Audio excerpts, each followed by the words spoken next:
Assalamualaikum warahmatullahi wabarakatuh. Waalaikumsalam warahmatullahi wabarakatuh.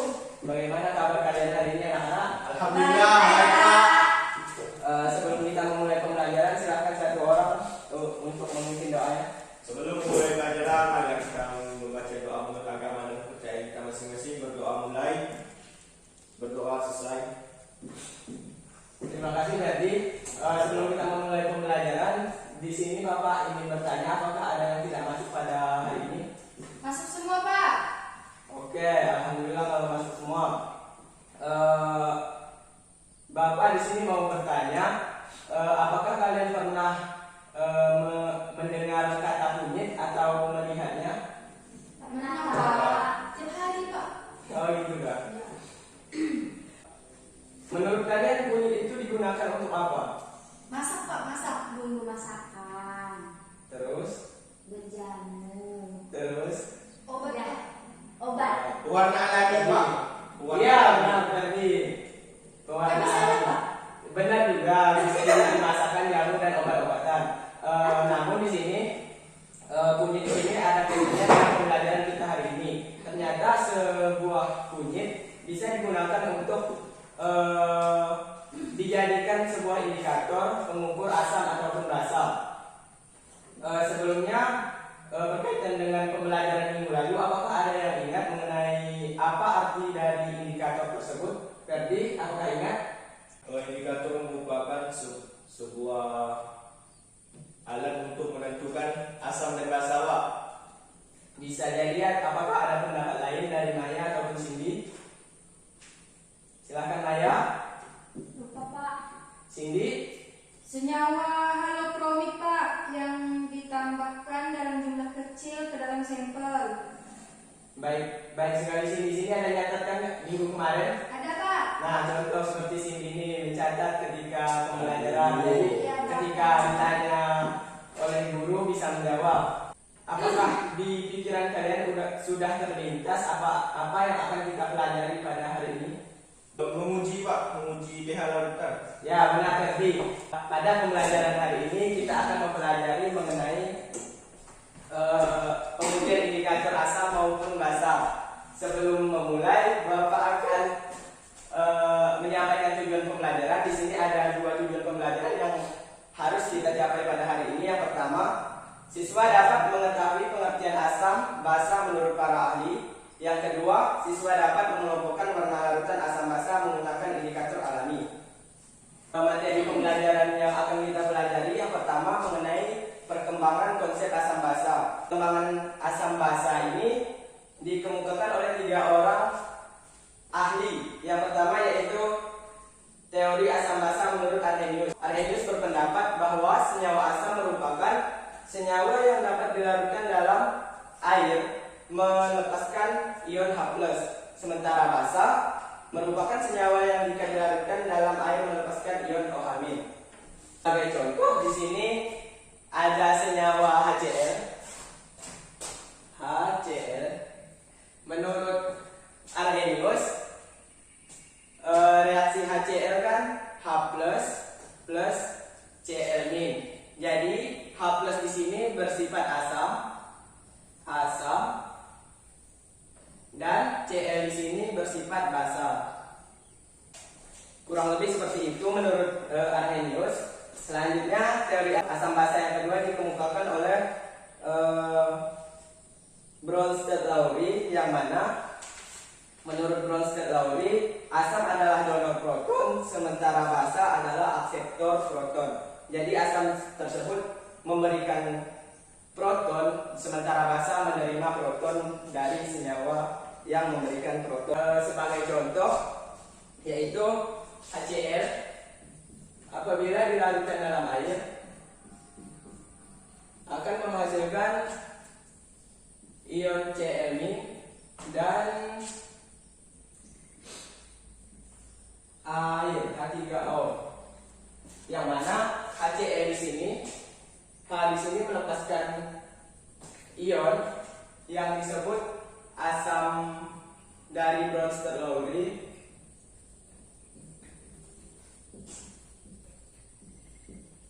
Dan H2O ini bertindak sebagai basa yang menerima proton. Apakah bisa dipahami mengenai kedua teori asam basa yang telah dikemukakan para ahli? Sebelum kita lanjut ke teori yang ketiga, Channelnya kok minta. soalnya di sini kan bertindak sebagai asam. H di sini melepaskan ion plus menuju H3O, jadi yang plusnya pindah ke air. Bentar. Maya, apakah ada pertanyaan? Tidak Pak. Bella, Ferdi? Enggak apa. Baik, kalau tidak ada kita akan lanjut ke materi yang ketiga. Sebelumnya Ferdi tolong habisin bapak tulis ini soalnya tidak mau lagi. Bisa ini.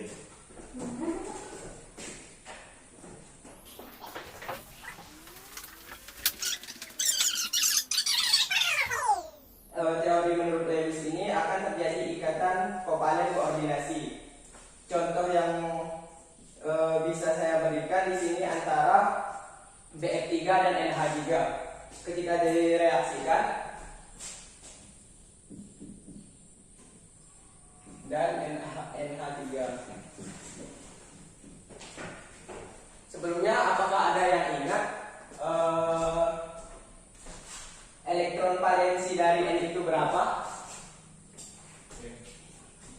5 Pak. Ya benar. N di sini kan ada 5 elektron valensi. 1, 2, 3, 4, 5.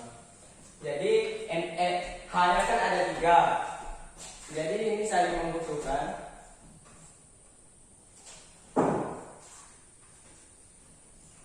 Kemudian reaksinya yaitu BF3 yang bertindak sebagai asam Lewis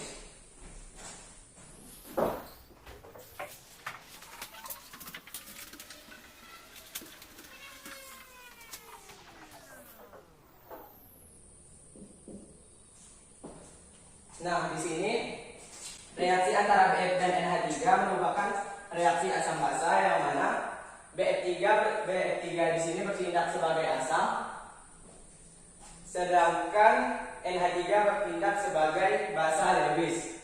Nah, jadi pada pasangan NH3 memiliki satu elektron bebas yang disumbangkan ke BF3 yang akan menjadi ikatan kovalen koordinasi.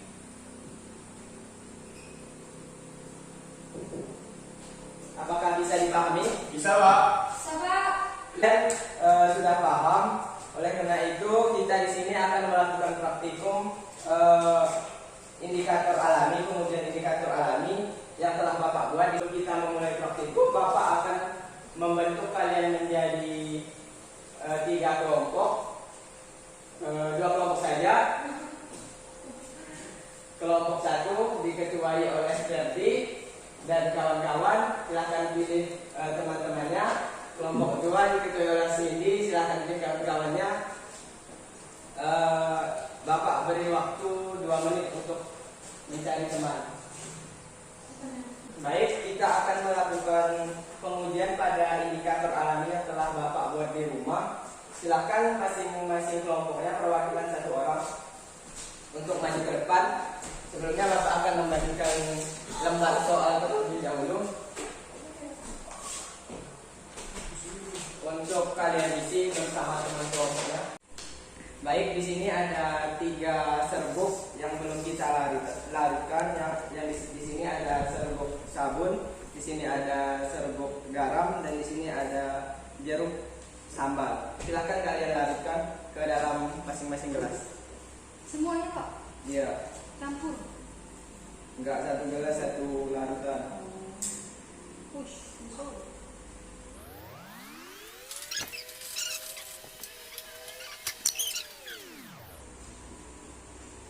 Nah, kalian pegang masing-masing 3.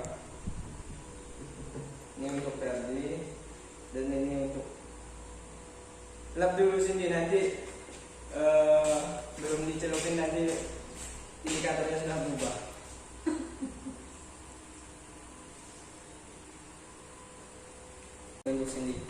Silahkan mencelupkannya bergantian. Dari Ferdi dulu.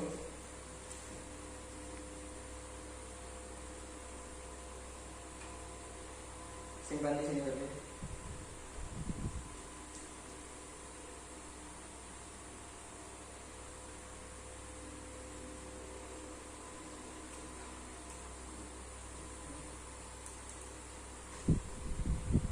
Kemudian Cindy.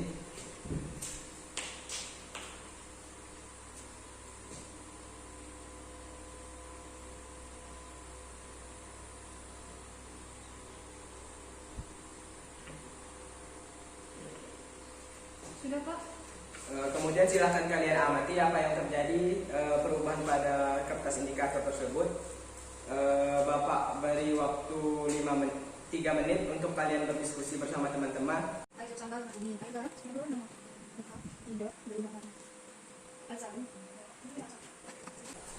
Baik, apakah sudah selesai menjawab pertanyaan? Enggak, Pak. Baik, Ferdi silakan dikemukakan ke depan hasil dari diskusi bersama teman-temannya. Assalamualaikum warahmatullahi wabarakatuh. Waalaikumsalam warahmatullahi wabarakatuh. Perkenalkan saya Ferdi Kurniawan, perwakilan dari kelompok 2 ingin menyampaikan hasil diskusi kami. Yang dapat kami simpulkan bahwa pH asam 1 sampai 7 dan pH basa 8 sampai 14. Di mana jeruk sambal ketika dicelupkan ke ketika indikator dicelupkan ke jeruk sambal menghasilkan warna kuning, sedangkan dicelupkan ke larut garam tidak berubah warna. Ketika dicelupkan ke air sabun mengalami perubahan warna, yaitu warna merah. Terima kasih. Baik, tepuk tangan untuk Ferdi. Selanjutnya kelompok 1 silakan untuk mempresentasikan hasil diskusinya. Baik, Assalamualaikum warahmatullahi wabarakatuh. Waalaikumsalam warahmatullahi wabarakatuh. Saya perwakilan dari kelompok 1 akan menyampaikan hasil diskusi kami tadi. Di sini untuk pH asam itu 1 sampai 7 dan pH basa itu 8 sampai 14.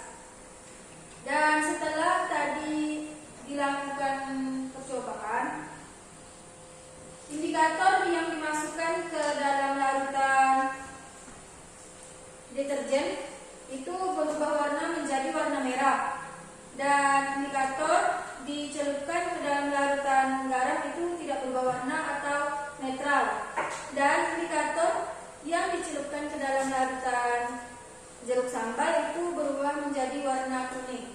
Terima kasih. Assalamualaikum warahmatullahi wabarakatuh. Waalaikumsalam warahmatullahi wabarakatuh. Tepuk tangan buat Cindy. Baik, kesimpulan yang kalian sampaikan sudah baik, sesuai dengan hasil percobaan. Jadi pada pembelajaran kali ini yaitu percobaan indikator alami pada larutan asam maupun basa bisa dipahami dengan baik oleh kalian. Selanjutnya kita yaitu penyimpulan hasil pembelajaran. Silakan, apakah ada yang ingin menyimpulkan? Saya Pak. Baik, silakan Cindy. Dari pembelajaran yang telah kita pelajari pada hari ini, dapat disimpulkan bahwa asam basa memiliki 3 teori yang dikemukakan oleh Arrhenius, Bronsted teori, dan Lewis. Dari hasil praktikum dapat disimpulkan pembuatan indikator alami kunyit yaitu pada larutan asam diperoleh warna kuning pekat, dan pada larutan basa kuning muda, dan pada larutan garam warna indikator tidak berubah. Terima kasih Pak. Ya, benar sekali. Tepuk tangan sekali lagi buat Cindy. Baik, kalau sudah paham, Bapak akan memberikan evaluasi pembelajaran di buku kimia kelas 11 di halaman 25. Ya, Pak. Sebelum mengakhiri pembelajaran, marilah kita bersama-sama